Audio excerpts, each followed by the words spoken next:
नमस्कार दोस्तों, कैसे हैं आप लोग। उम्मीद करता हूं आप लोग बहुत अच्छे होंगे और आपकी तैयारी बहुत अच्छे से चल रही होगी।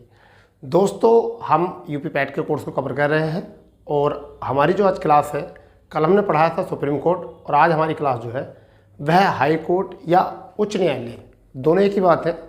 ठीक है, तो हाई कोर्ट आज हम क्लास कराने वाले हैं क्योंकि आपके पैट के सिलेबस में सर्वोच्च न्यायालय और उच्च न्यायालय दोनों के ही सिलेबस दे रखे हैं। अब देखिए, यूपी पैट का एग्ज़ाम देने जा रहे हैं। सारे क्वेश्चंस आपने एनालिसिस किए होंगे, नहीं किए तो आप जो पिछले पेपर हुए थे 2022 के और 2021 में, उन सभी पेपर को उठा के देखिए और उनमें देखिए कि एकदम की पॉइंट सीधे सीधे पूछे गए हैं। परंतु फिर भी हमें इतना ही नहीं पढ़ना, उससे थोड़ा सा ज़्यादा पढ़ना है, क्योंकि कई बार ऐसा होता है कि हमें बहुत कम पढ़ने के लिए बहुत ज़्यादा की ज़रूरत होती है, जिससे कि हमारे जो मोस्ट की पॉइंट होते हैं वह माइंड में रुके रहें बहुत लंबे समय तक। और उसके लिए हमें एक कहानी बनानी होती है, एक कहानी क्रिएट करनी होती है। ठीक है, चलिए उसी कहानी की तरफ, उसी सिचुएशन की तरफ क्या है। देखिए, हमारा क्या है, उच्च न्यायालय पढ़ने वाले हैं और ये भारतीय संविधान के 22 भाग मुख्य थे, जबकि कुल भाग 25, और उन्हीं में से भाग 6 के आर्टिकल 214 से 231 में निहित है। पहली बात तो ये।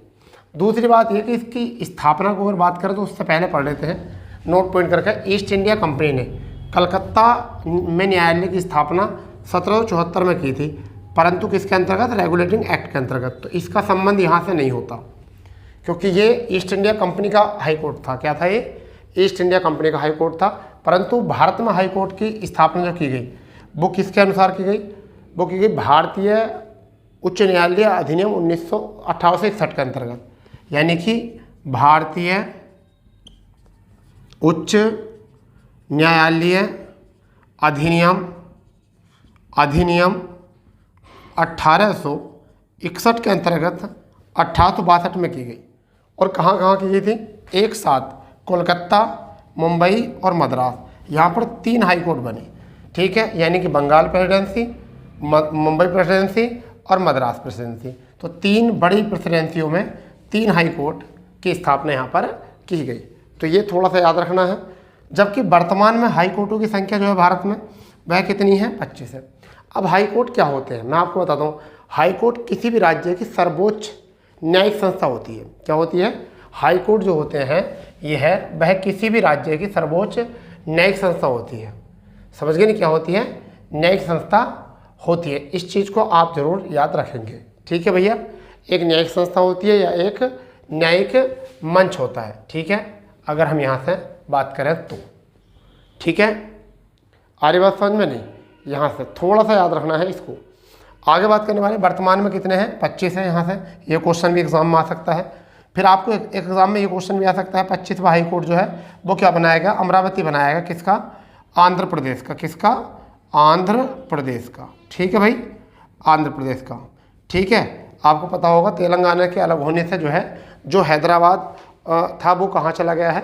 वो आपको पता है तेलंगाना में चला गया है। इसके चलते क्या है, अमरावती जो है वो किसका है? आंध्र प्रदेश का। नया हाई कोर्ट जो है 25वां हाई कोर्ट जो है इसे बनाया गया है। ठीक है भाई, और ये कब किया गया है? 1 जनवरी 2019 को किया गया है। अब यहाँ से इम्पोर्टेंट क्या आता है? देखिए, 25 हैं, परंतु उनमें से भी राज्य कितने हैं हमारे? 28 राज्य, 8 केंद्र शासित राज्य। उसमें अगर देखा जाए तो हैं टोटल कितने? 25 हाई कोर्ट। ठीक है, तो देखिए असम, नागालैंड, मिजोरम, अरुणाचल प्रदेश, इन सब का जो है हाई कोर्ट वो कहाँ पर है? इनका जो हाई कोर्ट है वो कहाँ पर है? Guwahati high court. यानी कहाँ पर? असम के हाई कोर्ट गुवाहाटी में। इन 3 का हाई कोर्ट भी यहाँ आता है। यानी कि मिजोरम का अपना कोई हाई कोर्ट नहीं है, अरुणाचल प्रदेश का अपना कोई हाई कोर्ट नहीं है, नागालैंड का अपना कोई हाई कोर्ट नहीं है। तो हम भारत के सभी हाई कोर्ट के बारे में बात करेंगे, खंडपीठ के बारे में बात करेंगे। ठीक है, भारत के जो अधीनस्थ न्यायालय हैं उनके बारे में बात करेंगे। आप टेंशन न लो, सबके बारे में बात करने वाले हैं यहाँ से फिलहाल में। यहाँ से अब आगे जो पॉइंट है आपको याद रखना पड़ेगा वो ये है, आर्टिकल 214 प्रत्येक राज्य में अपना एक हाई कोर्ट होने की परिभाषित करता है, जबकि आर्टिकल 231 मोस्ट है। ये आर्टिकल 2 ही पूछे जाते हैं, इसमें ज़्यादा नहीं पूछे जाते। ये 2 ही आर्टिकल पूछे जाते हैं। एक आर्टिकल 231 क्या है? ये 2 या 2 से अधिक, 2 या 2 से अधिक राज्यों का एक हाई कोर्ट होगा, एक हाई कोर्ट हो सकता है, यानी कि ये आर्टिकल ये परमिशन देता है। तो इसी के चलते जो है, इसी के चलते असम, नागालैंड, मिजोरम, अरुणाचल प्रदेश में हाई कोर्ट गुवाहाटी है। ठीक है भाई दोस्तों, समझ में आ गया नहीं आ गया? चलिए एक बार रिकॉल कर लेते हैं इसको, घबराने की कोई बात है नहीं, रिकॉल कर लेते हैं क्या है। देखिए उच्च न्यायालय की बात करें, संविधान के भाग 6 में आर्टिकल 214 से लेकर 231 तक है। ठीक है, जबकि स्थापना जो की गई भारतीय उच्च न्यायालय अधिनियम 1861 के अंतर्गत। ठीक है, 1862 में 3 प्रेसिडेंसियों के हाईकोर्टों की स्थापना की गई, Kolkata high court, Mumbai high court और मद्रास हाई कोर्ट। वहीं पर नोट इन पॉइंट में लिखा हुआ था, ईस्ट इंडिया कंपनी ने कोलकाता में न्यायालय की स्थापना जो की थी, हाई कोर्ट की स्थापना वो 1774 में की थी, रेगुलेटिंग एक्ट 1773 के अंतर्गत। ठीक है भैया, अगर अब बात आए थे वर्तमान में हाई कोर्ट की संख्या क्या है? 25वीं। 25 और 25वां कौन है? अमरावती, आंध्र प्रदेश का 2019 में। आर्टिकल 214 प्रत्येक राज्य में अपना एक हाई कोर्ट होने की परमिशन देता है, जबकि आर्टिकल 231 जो है, देखो याद करने के ट्रिक क्या है, 2 या 2 से अधिक के लिए क्या होना चाहिए? एक हाई कोर्ट। ट्रिक याद आ गई, 2 या 2 से अधिक, तो 2 हो गया 2, अधिक हो गए 3 और 1 हो गया एक हाई कोर्ट। तो 231 आर्टिकल से 2 या 2 से अधिक राज्यों के लिए एक हाई कोर्ट होगा। और उसी के चलते जो है असम, नागालैंड, अरुणाचल प्रदेश, मिजोरम का अपना एक हाई कोर्ट कहाँ पर है? गुवाहाटी में। ठीक है भाई, तो ये तो इसकी सामान्य बात। अब थोड़ा आगे बात करते हैं, क्या बात करने वाले हैं हम? अब हम बात करने वाले हैं संरचना, हम बात करने वाले हैं संरचना और नियुक्ति। संरचना और नियुक्ति के ऊपर बात करने वाले हैं। ठीक है, बहुत अच्छा टॉपिक है आजकल, बहुत से बच्चों को समझ में नहीं आता है। तो देखिए संरचना और नियुक्ति की बात करने वाले हैं हम। संरचना और नियुक्ति की बात हम स्टेप बाय स्टेप पढ़ेंगे। संरचना व नियुक्ति, संरचना व नियुक्ति हम पढ़ने वाले हैं। तो देखिए सबसे पहला पॉइंट क्या है? हाई कोर्ट राज्य की, हाई कोर्ट राज्य की सर्वोच्च न्यायिक संस्था होती है। कैसी होती है? सर्वोच्च न्यायिक संस्था होती है। संस्था यानी कि हाई कोर्ट जो होता है वो राज्य के जितने भी निर्णय होते हैं उनमें सर्वोपरि होता है। हाँ, हाई कोर्ट के निर्णयों पर भी अपील कर सकते हैं सुप्रीम कोर्ट में। ठीक है, चलिए आगे बात करते हैं। आगे हम बात करते हैं कि मुख्य न्यायाधीश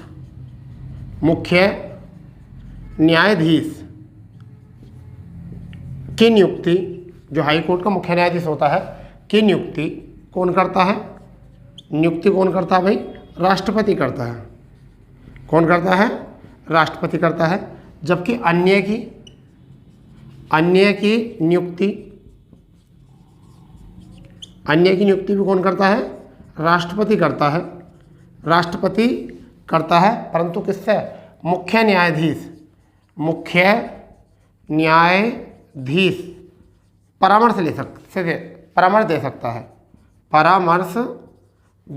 है। परामर्श दे सकता है। यानी कि मुख्य न्यायाधीश की जो नियुक्ति करता है वो कौन करता है?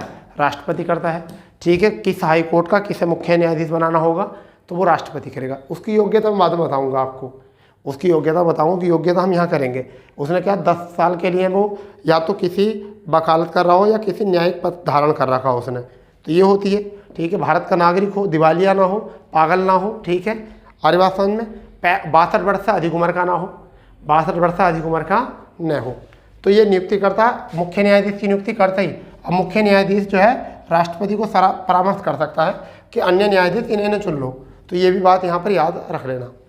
ठीक है भाई, अगर जो संयुक्त न्यायालय होता है, संयुक्त न्यायालय अगर होता है, मान लीजिए अभी असम, नागालैंड, गुवाहाटी इनका संयुक्त था, इनका अगर न्यायाधीश चुनने हो, क्या चुनने हो? न्यायाधीश अगर चुनने हो तो राष्ट्रपति किसकी परामर्श लेता है? राष्ट्रपति प्लस राज्यपाल। क्यों?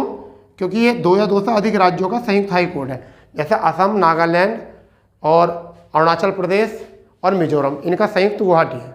अगर गुवाहाटी में कोई मुख्य न्यायाधीश चुनना होगा तो अब इनके राज्यपालों से भी परमिशन परामर्श लेना पड़ेगा, क्योंकि राज्यपाल के हाथ में भी तो शक्ति होती है कुछ। राष्ट्रपति, जैसे राष्ट्रपति केंद्र का मुखिया होता है, ऐसे राज्य का मुखिया बोल रहा हूँ मैं, सरकार का नहीं, राज्य का मुखिया भी राष्ट्रपति होता है ना। तो उनसे परामर्श ले सकते हैं। ठीक है भाई। अब इसका मतलब क्या होता है, इसमें अगर मैं योग्यता की बात करूं, योग्यता की अगर मैं बात करूं, वेतन की बात करूं और भत्ते की बात करूं, तो योग्यता, वेतन, भत्ता, इनकी भी अगर मैं बात करूं यहाँ पर, तो देखिए योग्यता क्या है तुम्हें पता है, तो कॉमन योग्यता है, भारत का नागरिक होना चाहिए, ये सभी की है। ठीक है, क्या मैं भारत का नागरिक बन सकता हूँ? हाँ, अभी तक तो बन सकता हूँ। दूसरी बात कि मैं पागलपंथी, मतलब पागलपंथी नहीं हो आदमी का, ठीक है, मनोवृत्तियाँ बेकार ना हो तब भी। ठीक है, तीसरी बात क्या होगी कि वह दिवालिया ना हो। ठीक है, ये तो सभी की होती है कॉमन। जबकि पैसिफिक क्या है, 10 वर्ष तक क्या होना चाहिए, वह नियुक्ति में 10 वर्षों से न्यायिक पद धारण किया हो, या फिर 10 वर्षों से वकालत हाई कोर्ट में कर रहा हो। वकालत कहाँ पर कर रहा हो? हाई कोर्ट में कर रहा हो। ठीक है भैया। कार्यकाल की अगर हम बात करें तो 5 वर्ष कार्यकाल या फिर 62 वर्ष आयु, जो भी पहला हो जाए, या तो 5 वर्ष का कार्यकाल पहला हो जाए या 62 वर्ष आयु पहला हो जाए, उसी में हो जाएगा। परंतु हाँ, एक बात और थोड़ी सी याद रखना है कि इसमें एक कंडीशन और है कि अगर राष्ट्रपति, अगर मुख्य न्यायाधीश या अन्य न्यायाधीश चाहता है तो वो अपनी मर्जी से भी त्यागपत्र देकर जा सकता है, या फिर संसद की सिफारिश से। किसकी सिफारिश से? संसद की सिफारिश से भी वह पद से हटाया जा सकता है। ठीक है भैया, संसद की सिफारिश 2/3 महाभियोग द्वारा। तो एक बार इसको रिकॉल कर लेते हैं, फिर आगे बढ़ते हैं। ठीक है बेटा। संरचना नियुक्ति की बात करें तो हाई कोर्ट राज्य की सर्वोच्च संस्था होती है, न्यायिक संस्था होती है। मुख्य न्यायाधीश की नियुक्ति राष्ट्रपति करता है, जबकि अन्य न्यायाधीशों की नियुक्ति भी राष्ट्रपति करता है मुख्य न्यायाधीश के परामर्श से। संयुक्त न्यायालय जो होते हैं उनके न्यायाधीश की नियुक्ति राष्ट्रपति और राज्यपाल के परामर्श से होता है, दोनों से। जबकि योग्यता और वेतन भत्ता क्या, 10 वर्षों तक वह न्यायिक पद धारण किया हो। ठीक है, 10 वर्षों से वकील हो, कहाँ पर? हाई कोर्ट में। ठीक है, 5 वर्ष का कार्यकाल होगा या फिर 62 वर्ष का जो पहला हो। ठीक है, वह न्यायाधीश अपना त्यागपत्र स्वयं भी दे सकता है। ठीक है, या फिर महाभियोग द्वारा भी उसे हटाया जा सकता है। अगर आ जाए वेतन की बात, कई बार एग्जाम में वेतन आ जाता है, तो वेतन अब जो मिलता है 2.5 लाख मिलता है मुख्य न्यायाधीश को। किसको मिलता है? मुख्य न्यायाधीश को। किसके? हाई कोर्ट के न्यायाधीश को। ठीक है, हाई कोर्ट के। जबकि अन्य को जो मिलता है, 2.25 लाख, यानी कि अन्य न्यायाधीश को जो मिलता है वो कितना मिलता है? 2.25 लाख मिलता है। कोई दिक्कत, कोई परेशानी बताइए? इतना हो गया है, चलिए क्लियर ना। अब हम बात करने वाले हैं कि हाई कोर्ट के क्षेत्राधिकार क्या होते हैं। हाई कोर्ट के जो क्षेत्राधिकार होते हैं वो क्या होते हैं भैया, उनको भी थोड़ा सा देख लो। हाई कोर्ट के जो क्षेत्राधिकार होते हैं वो क्या क्या होते हैं, किस क्षेत्राधिकार में काम करता है, यानी कि विशेष अधिकार हाई कोर्ट के। तो हम बात कर रहे हैं विशेष अधिकार के ऊपर। विशेषाधिकार वो क्या है, विशेष अधिकार क्या है हाई कोर्ट के? तो एक होता है आपका हाई कोर्ट का विशेष अधिकार प्रारंभिक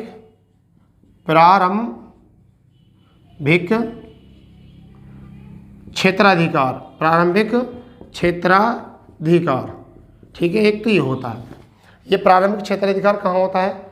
जैसा आपका ये किस तरीके से होता है, जैसे तलाक का मामला हो, ठीक है, राजस्व का मामला हो, फौजदारी का मामला आदि मामलों में जो है ये आते हैं, सारे मामले इसी अधिकार में आते हैं। दूसरा अधिकार जो होता है वो कौन सा होता है? अपीलीय अधिकार, अपीलीय क्षेत्राधिकार अपीलीय। तो ये इसमें कौन कौन से आते हैं? जैसा अधीनस्थ न्यायालय, अधीनस्थ न्यायालयों के निर्णयों के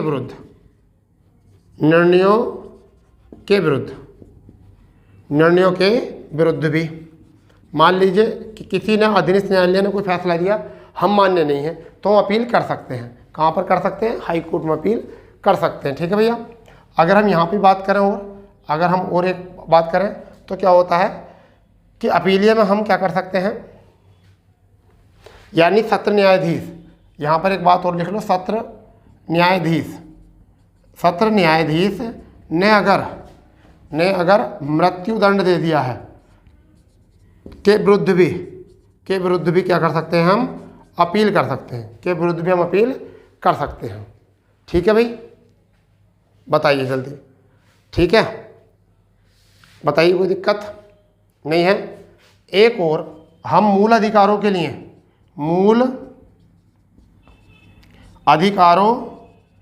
लिए आर्टिकल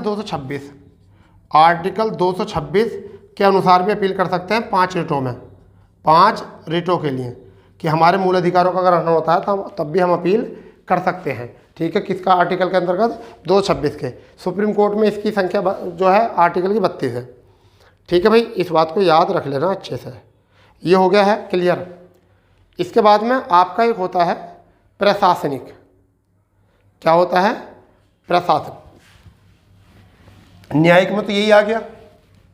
ठीक है, अब इसके बाद आता है प्रशासनिक क्षेत्राधिकार क्या होता है, ये भी इंपॉर्टेंट है। प्रशासनिक क्षेत्राधिकार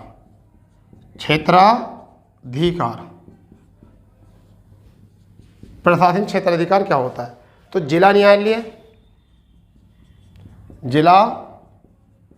न्यायालयों, ठीक है, अधीनस्थ न्यायालयों,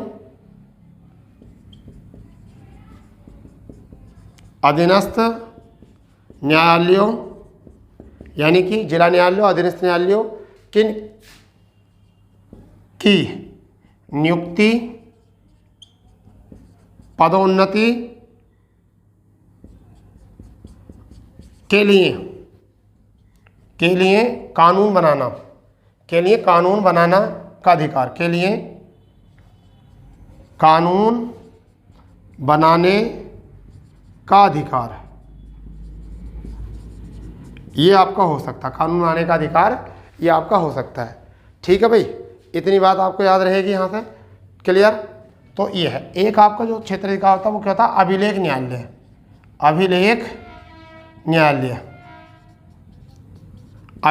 भी होता है। अभिलेख न्यायालय में क्या होता है कि इसके जो फैसले होते हैं, यानी कि हाई कोर्ट के जो फैसले होते हैं, ठीक है, उनको प्रशासनिक स्तर पर प्रकाशित होंगे। तो ये भी थोड़ी सी बात याद रखनी है। ठीक है भाई, चलिए इसके बाद हम जो देखते हैं, ये तो पता चल गया। इसके बाद हम देखते हैं भारत के अंदर 25 के 25 जो आपके न्यायालय हैं वो कहाँ पर और कौन कौन से हैं। अब हम जो बात करने वाले हैं उन्हीं पर बात करने वाले हैं। 25 के 25 न्यायालयों पर किसका न्यायालय कौन सा है। ठीक है भाई, तो अब जो आपको हेडिंग डालनी है वो डालनी है भारत के 25 या भारत के सभी हाई कोर्ट। दोस्तों अब आपके लिए जो है यह है उच्च न्यायालय, यानी कि जो 25 उच्च न्यायालय हैं आपसे यही पूछा जाएगा। बस थोड़ा सा ये क्वेश्चन पूछा जा सकता है कौन किसके अधिकार क्षेत्र में है, ठीक है, या किसका अधिकार कहाँ पर है। तो इसलिए हमें डेट तो बस 2-4 की याद रखनी है, ठीक है, परंतु सबकी मुख्य पीठ आपको याद रखनी है।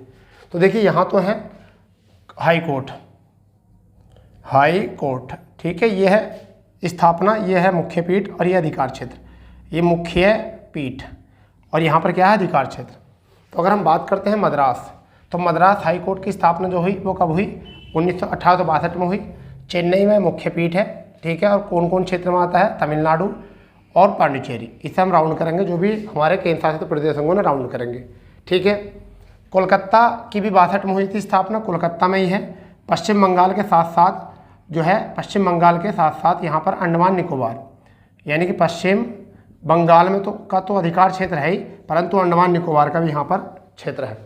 तो 2 केंद्र शासित हो चुके हैं। बम्बई हाई कोर्ट की स्थापना 62 में की गई थी, मुंबई में ये है।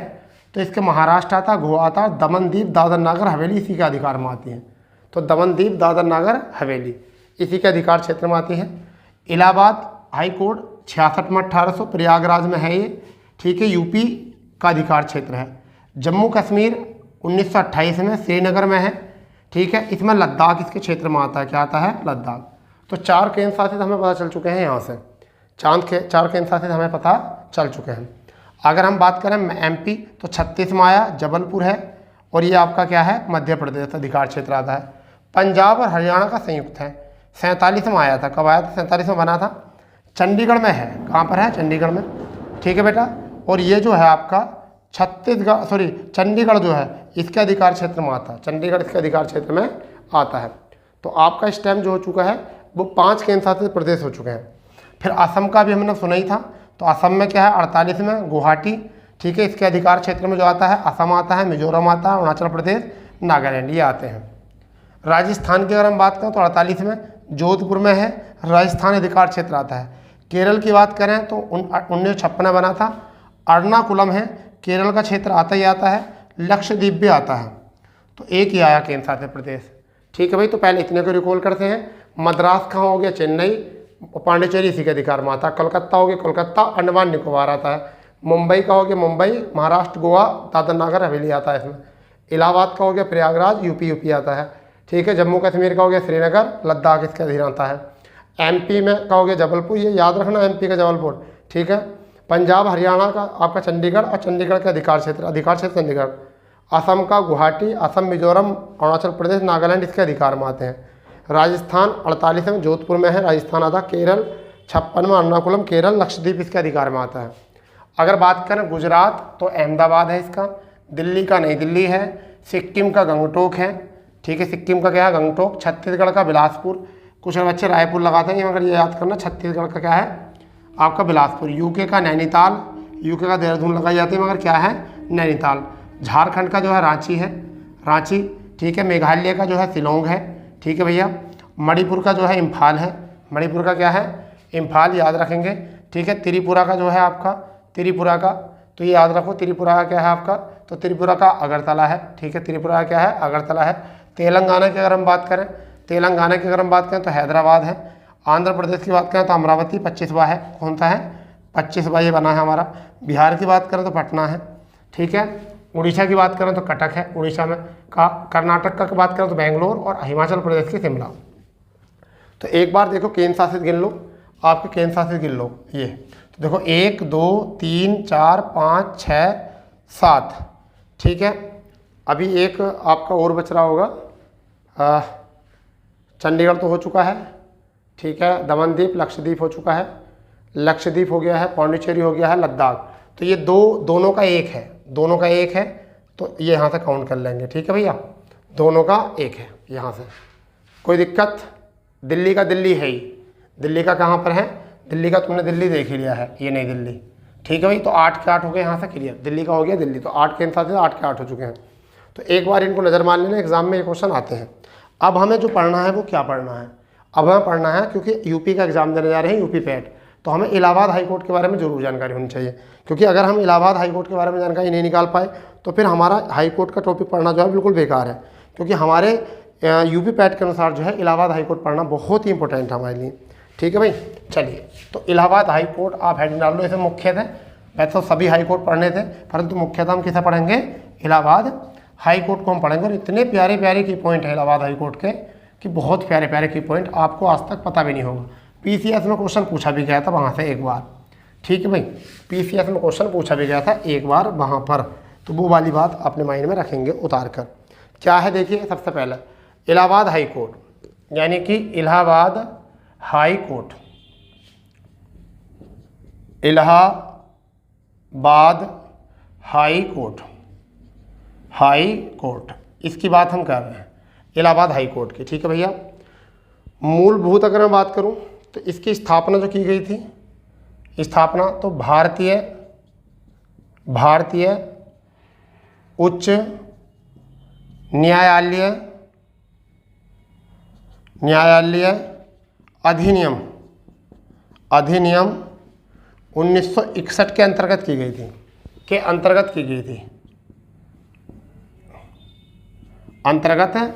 भैया, ठीक है भाई। आइए, और इसे कब किया गया था, किस नाम से किया गया था, उत्तर पश्चिम प्रांत हाई कोर्ट। और कब? 1866 में। इसकी स्थापना कहाँ पर की गई थी इस नाम से? आगरा में। तो ये बात करना, सबसे पहले कहाँ पर की गई थी? आगरा में। उत्तर पश्चिम प्रांत हाई कोर्ट 1866 में आगरा में की गई थी। अंततः अगर हम इसकी बात करें, तो देखिए इस समय पर मुख्य न्यायाधीश कौन थे?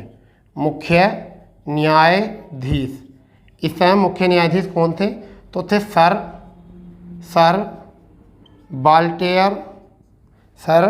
बाल्टेयर मोर्गन।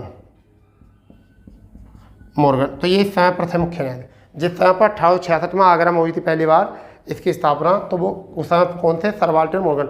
यही इलाहाबाद हाईकोर्ट के पहले मुख्य न्यायाधीश थे। ठीक है।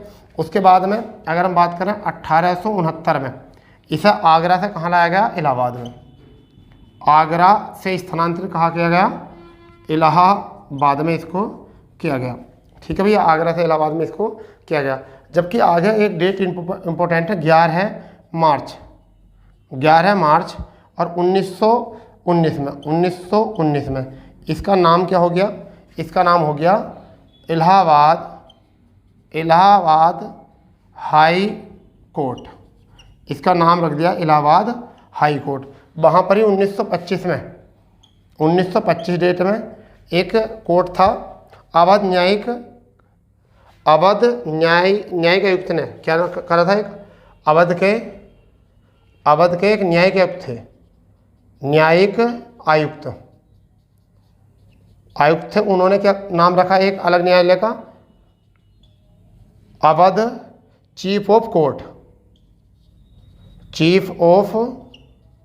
कोर्ट। तो एक अलग न्यायालय बन गया ये, यानी इलाहाबाद एक अलग हो गया और एक 1925 में अवध चीफ ऑफ कोर्ट अलग बना दिया। ठीक है, आगे बात समझ में। और यहाँ पर इसी कोर्ट से काकोरी कांड, ठीक है, काकोरी कांड का फैसला जो है वो अवध चीफ ऑफ कोर्ट से किया गया था। और कौन थे यहाँ पर इसके न्यायाधीश कौन थे इस टाइम पर न्यायाधीश जो थे वो कौन थे? स्टोयर्ड जो थे वो क्या थे? न्यायाधीश थे।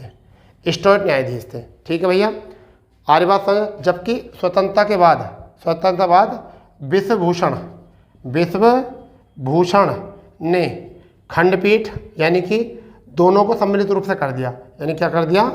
सम्मिलित रूप से काम करने के लिए कर दिया। कब? 1947 में। जबकि ये रहे कब तक थे? 1947 से 55 तक ही रहे थे। ठीक है भाई, तो पहले इसको समझ लो। यही क्वेश्चन की पॉइंट बहुत इंपॉर्टेंट की पॉइंट है, बहुत इंपॉर्टेंट। समझिए क्या है। इलाहाबाद हाईकोर्ट के बारे में पढ़ें। भारतीय उच्च न्यायालय अधिनियम 1961 के अंतर्गत ये बना। उत्तर पश्चिम प्रांत हाईकोर्ट के नाम से 1866 में आगरा में स्थापित हुआ। पहले मुख्य न्यायाधीश कौन थे? सर बाल्टेयर मोर्गन थे। ठीक है, 1869 में आगरा से जो है इलाहाबाद ला दिया गया। उसी समय 11 मार्च 1919 को इलाहाबाद हाईकोर्ट इसका नाम रखा गया। 1925 में अवध के न्यायिक आयुक्त ने, ठीक है, अवध चीफ कोर्ट के नाम से एक अलग कोर्ट बनाया। परंतु काकोरी कांड जो घटना हुई थी, ठीक है, 1925 में उसका फैसला जो है वो इसी से मिला था, इसी से फैसला हुआ था। और वो फैसला किसने दिया था? स्टोयर्ड ने दिया था। ठीक है, जबकि एक स्वतंत्रता के बाद में एक न्यायाधीश बने, पहले न्यायाधीश स्वतंत्रता के बाद में 1947 में विश्वभूषण। उन्होंने क्या कहा कि अवध चीफ कोर्ट और इलाहाबाद कोर्ट दोनों सम्मिलित रूप करेंगे काम, और लखनऊ में खंडपीठ बनेगी।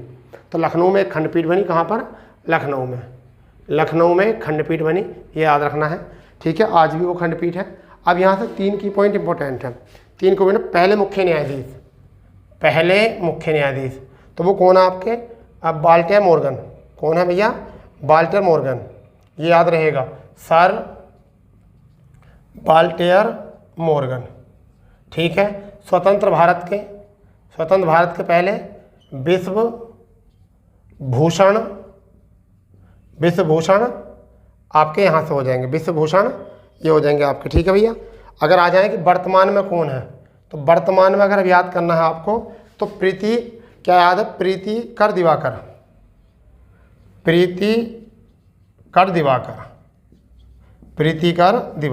तो ये वर्तमान में बना दिए गए हैं 2023 में। ठीक है, प्रीतिकर दिवाकर। इससे ज़्यादा इलाहाबाद हाईकोर्ट के बारे में कुछ याद रखने की जरूरत है नहीं, यही आपके एग्जाम में आ सकता है। सबसे ज़्यादा ये एक और बात याद रख लो कि किसी भी हाई कोर्ट में न्यायाधीशों की संख्या बढ़ाना, निर्धारित करना, उनको निश्चित करना सब राष्ट्रपति के हाथ में होता। किसके हाथ में होता? राष्ट्रपति के। अब वो जनसंख्या के रेशियो से करे या किस रेशियो से करे, वो राष्ट्रपति के अधिकार में होता है। ठीक है दोस्तों, तो ये था हमारी न्यायिक सेवा का आपका मतलब हाई कोर्ट क्लास थी। तो मैं उम्मीद करूँगा कि आप लोगों को बहुत मज़ा आया होगा, और ज़्यादा से ज़्यादा दोस्तों में शेयर करो, इसे ज़्यादा से ज़्यादा दोस्तों में शेयर करो, और जो चैनल पर नए हैं वो चैनल को सब्सक्राइब करो। ठीक है, तो अगली क्लास जो होने वाली है वो हमारी इसी समय जो होगी, इसी प्लेटफॉर्म पर कल होने वाली है। ठीक है दोस्तों, तो मिलते हैं, जब तक के लिए जय हिंद, जय भारत, वंदे मातरम।